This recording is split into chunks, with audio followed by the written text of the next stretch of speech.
Ya,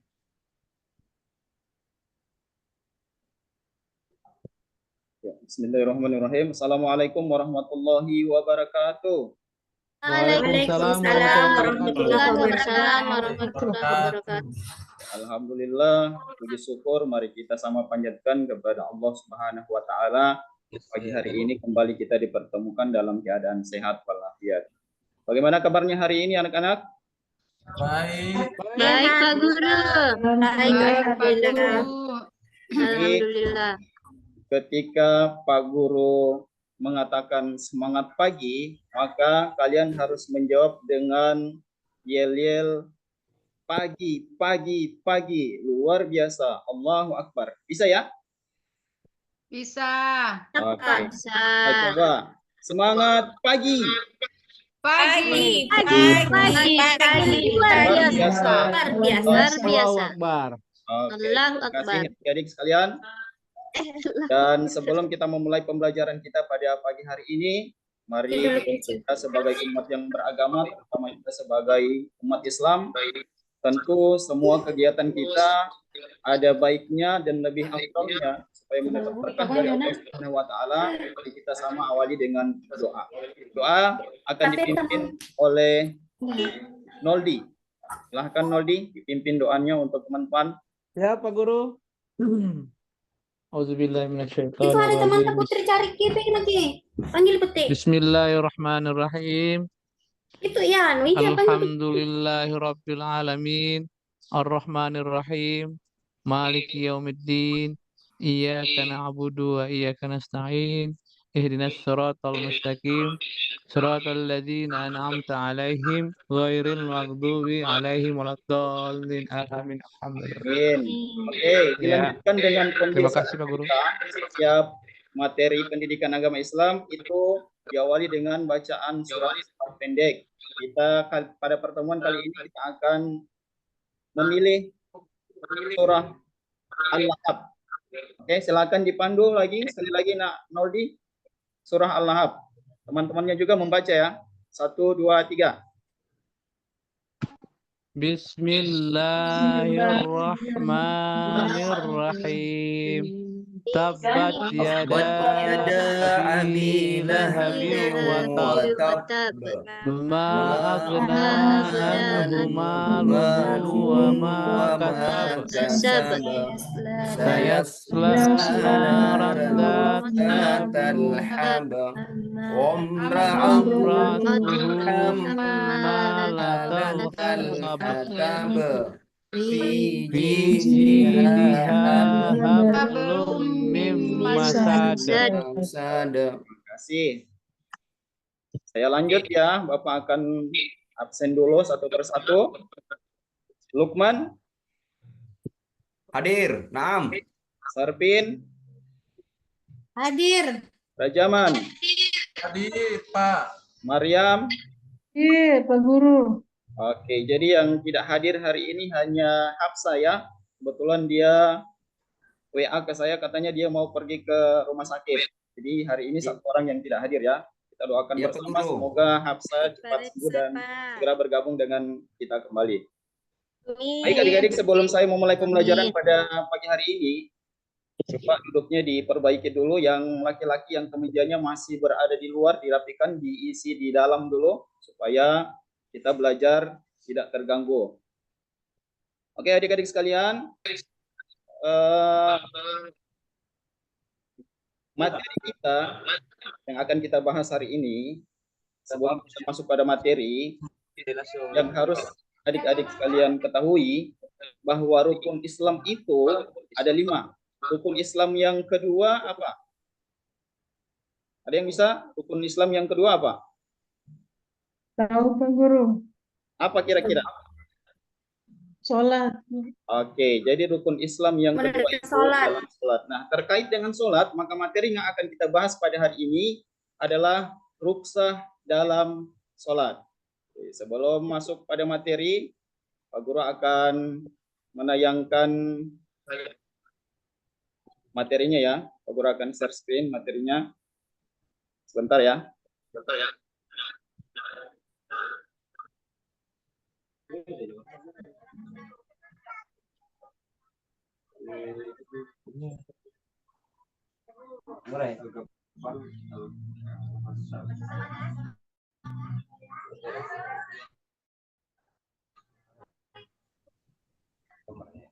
Kemana anak tidak ada? Muncul? Pak. Belum. Ya, sementara dalam Sementara perjalanan. Iya, sudah ada, Pak. Ada, Pak. Sudah muncul. Sudah. J. Sudah muncul.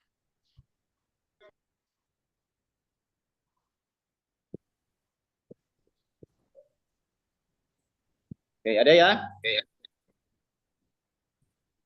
Oke, jadi saya akan bagi kelompok pada kalian. Kebetulan kalian hari ini yang hadir hanya 6 orang, jadi akan saya bagi menjadi 3 kelompok.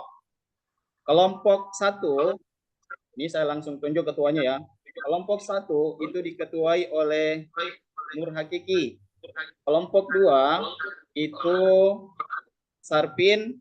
Kemudian yang kelompok 3 itu diketuai oleh Lukman. Bisa ya? Silakan sekarang kalian silakan duduk berkelompok. Ayo silakan. Berapa? Ya. Berapa guru? Oke. Pak Guru. Udah. Nih materi yang sudah saya sampaikan tadi. Jadi ini tujuan pembelajaran yang akan kita capai pada pertemuan kali ini. Yang pertama itu diharapkan adik-adik sekalian dapat menjelaskan tentang pengertian ruksah. Kemudian yang kedua, adik-adik dapat menjelaskan tujuan daripada ruksah. Yang ketiga, adik-adik juga diharapkan dapat menjelaskan penyebab dari ruksah itu sendiri. Dan yang terakhir adalah menjelaskan ruksah dalam sholat dan dalil naklinya. Oke, nih silahkan kalian amati gambar yang ada di sini dulu. Gambar yang pertama ini yang duduk di kursi roda ini orang sedang apa ini? Salat di atas pesawat. Salat, Pak. Yang kedua, Sakit. Salat. yang kedua ini gambar apa? Yang Orang mana, sholat Pak? di yang kedua di Ada bawah. gambarnya, Pak. Oh, sholat di dalam pesawat. Tidak jelas, Sholat di tidak dalam jelas gambarnya, pesawat. Oke, Pak. baik ya. Orang Tadi kan kalian di atas kendaraan. ya, tadi kan kalian sudah duduk berkelompok. Nah, sekarang masing-masing dari kelompok kalian itu kita akan menggunakan market at place. Nanti setelah itu kita akan melakukan pemecahan masalah ya. Masing-masing dari kelompok kalian itu silakan kalian mengirim utusan satu orang jadi penjual, kemudian satu orang jadi pembeli. Nah, yang pembeli ini dia nanti akan datang ke kelompok yang lainnya untuk membeli informasi atau topik yang akan dibahas. Sebelumnya saya mohon maaf, saya bagi dulu materinya. Yang kelompok 1 Nur Hakiki, Anita dan kawan-kawan itu materinya tentang pengertian daripada ruksah dan tujuan ruksah ya. Kemudian Sarpin itu materinya tentang penyebab ruksah dan Lukman itu materinya tentang contoh ruksah dalam sholat dan dalil naklinya. Oke ya. Jadi silakan kalian pilih satu orang untuk membeli informasi ke kelompok lain. Setelah itu kembali lagi yang diutus itu kembali lagi ke kelompok masing-masing. Kemudian setelah itu memaparkan materi yang sudah kalian dapat atau sudah kalian beli dari kelompok lain. Paham ya? Paham. Paham? Oke. Paham, Pak. Oke, segera dimulai. Sekarang Tunggu dulu Pak Guru. Kelas 1 apa dia punya materi? kalau kelompok 1 itu Nur Hakiki dan Anita dan kawan-kawan itu pengertian ruksah dan tujuan ruksah. Kelompok 2 Sarpin dan kawan-kawan itu penyebab ruksah. Dan kelompok 3 Lukman itu contoh ruksah dalam salat dan dalil naklinya. Ya? Ya, sudah. Oke, silakan kalian mengutus satu orang untuk menjadi pembeli dan yang lainnya tinggal di tempat sebagai penjual. Nanti setelah kalian membeli informasi atau topik yang sudah dibagi tadi dari kelompok lain, kemudian kalian kembali lagi ke kelompok kalian masing-masing dan setelah itu dipaparkan. Sudah ya, bisa? Bisa, Pak. Oke. Ada yang sudah selesai kelompoknya? Sudah, Pak. Saya kelompok 1 sudah selesai. Saya kelompok Pak satu Guru, sudah. kelompok 1. Kelompok 2? Saya kelompok 2, kelompok 1.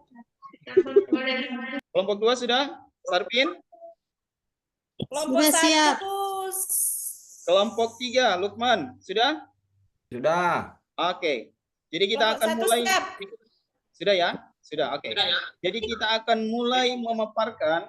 Kita ambil dari yang kelompok 1 dulu. Nur Hakiki dan Anita. Oke. Silakan. Apa yang kalian dapat dari kelompok sebelah? Ya, baiklah. Saya akan memaparkan hasil dari kelompok saya, yaitu tentang rukhsah.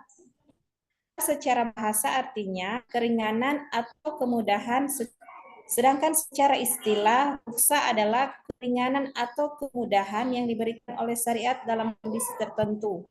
Ini merupakan bentuk kelonggaran yang diberikan untuk memudahkan umat Islam dalam menjalankan ibadah, terutama ketika mereka menghadapi kesulitan atau kondisi yang memaksa. Ya, itulah pemaparan dari kelompok 1. Oke. Masih ada lagi yang ingin menambahkan dari kelompok 1? Nur Hakiki? Saya, Pak. Oke, silakan. Oke, baik. Memudahkan umat Islam dalam menjalankan kewajiban agama di tengah kondisi sulit atau darurat, mencegah kesulitan yang tidak perlu bagi umat Islam dan dalam menjalankan ibadah, memberikan pilihan dalam melaksanakan bentuk dukungan dari Allah Subhanahu wa Ta'ala. Oke, aplaus dulu untuk kelompok 1. Hari-hari insya Allah. Oke. Sekarang untuk kelompok 2. Silakan kelompok 2. Sarpin, Iya, apa yang Iya, kalian Pak dapat Guru. dari kelompok lain? ya. Terima kasih dari kami sudah membeli produk dari kelompok lain, yaitu berada dalam kondisi darurat apapun atau kebutuhan ataupun contohnya seperti apa yang diperbolehkan berbuka puasa Ramadan, apa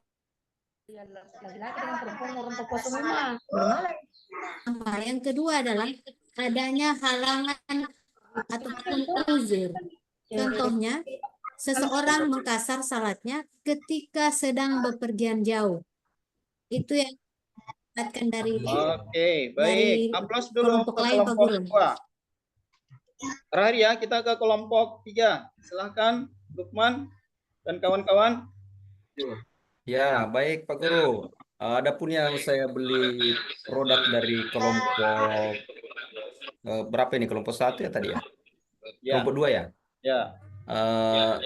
Menambah tadi dari beberapa dari kelompok 2, sesungguhnya dibolehkan rukhsah itu adalah punya tujuan, di mana rukhsah yang tujuannya bukan untuk berlaku zalim, berbuat dosa atau meringankan suatu hukum yang sudah ringan. Yang kedua, orang yang sedang dalam perjalanan, seperti tadi ditampilkan oleh Pak Guru, orang yang berada di pesawat itu. Kemudian juga bagi yang tidak mampu menjalankan, seperti tadi disinggung oleh teman Sarpin, puasa di bulan Ramadan dikarenakan musafir atau sakit. Dan terakhir itu adalah bagaimana menghilangkan kesulitan, menghendaki keringanan sampai menemukan adanya kelapangan setelahnya. Saya kira itu Pak Guru. Iya, terima kasih. Aplaus dulu untuk kita semua dari kelompok 1, 2, dan 3. Lumayan bagus jawabannya ya. Alhamdulillah, luar biasa.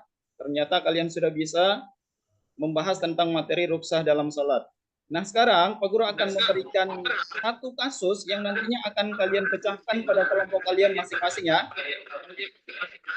Nih, ada satu kasus. Bisa dilihat ini? Bisa dilihat?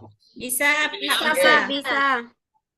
Ada satu kasus di mana kita ambil saja namanya Alia ya, adalah seorang pelajar berusia 17 tahun yang baru saja memasuki kelas 12 ke atas. Alia ini didiagnosis dengan penyakit asma dan mengalami gejala yang cukup mengganggu, terutama saat cuaca dingin atau saat ia berolahraga. Sebagai pelajar, Alia memiliki jadwal yang padat dengan waktu untuk belajar, beraktivitas di luar kelas, dan mengerjakan tugas rumah. Ia juga ingin memastikan bahwa ia dapat melaksanakan ibadah salat dengan benar dan sesuai dengan ajaran Islam. Nah, kasusnya yang harus kalian pecahkan, kira-kira dengan penyakit yang sudah diagnosis oleh dokter terhadap Alia ini, kira-kira bagaimana cara Alia untuk melaksanakan sholat sehingga dia tetap menjalankan kewajibannya sebagai seorang muslim. Silakan dikerjakan per kelompok ya. Ya.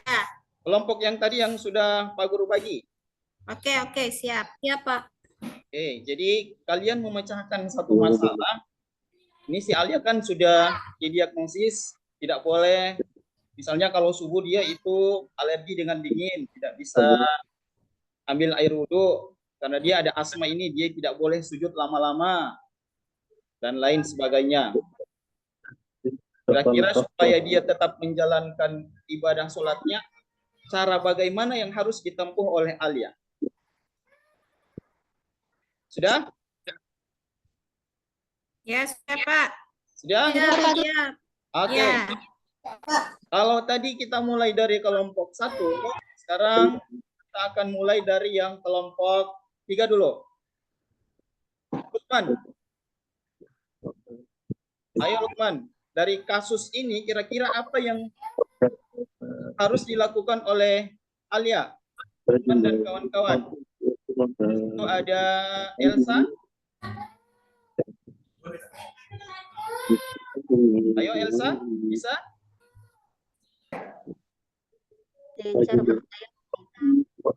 Dari kasus yang ada,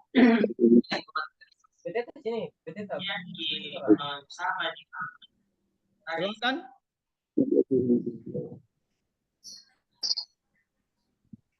Ayo kelompoknya Lukman. Kelompok 1 dulu, Pak. Oke, kelompok 1 dulu. Silakan Oke. kelompok 1. Nanti sebentar kelompoknya Baiklah. Lukman ya. Iya. Oke, baiklah, saya dari kelompok 1 akan memberikan hasil dari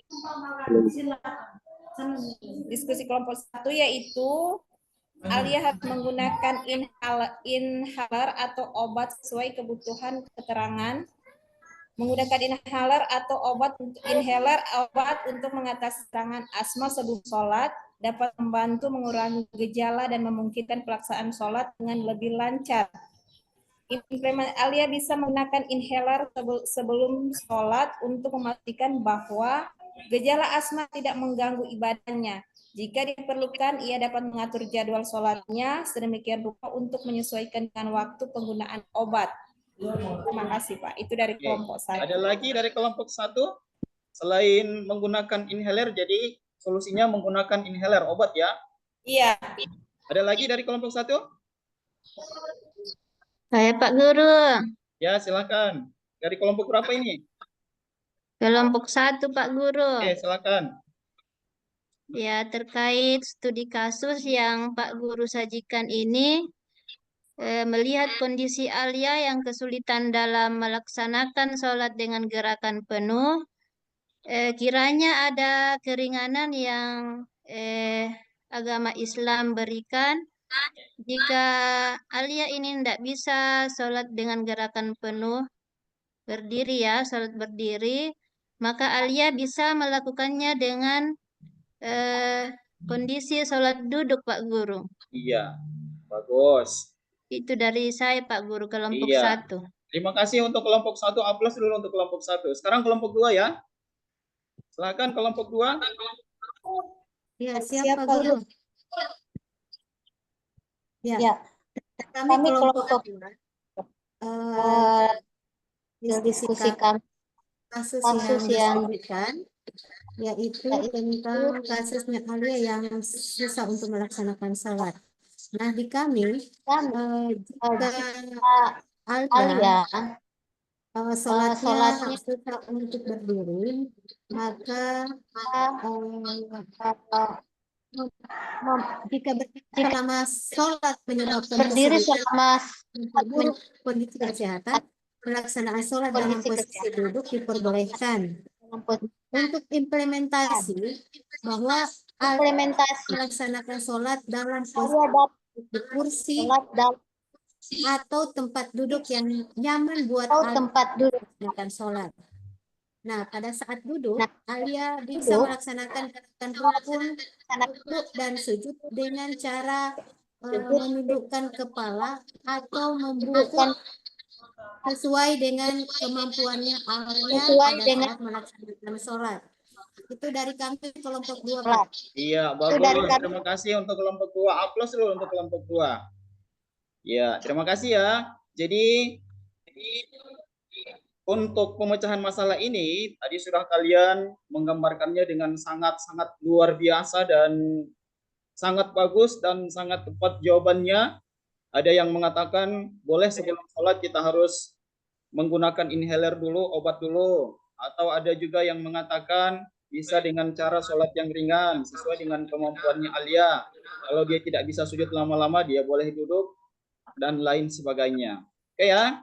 Jadi itu tentang studi kasus bagaimana melaksanakan sholat terhadap orang yang memiliki satu penyakit. Sebenarnya masih banyak ya, ada yang sedang musafir dalam perjalanan, tapi Pak Guru hanya mengambil satu contoh saja yang orang dalam keadaan sakit. Oke, nah sekarang ini yang sudah kalian bahas tadi ya, Pak Guru ulas kembali secara singkat saja.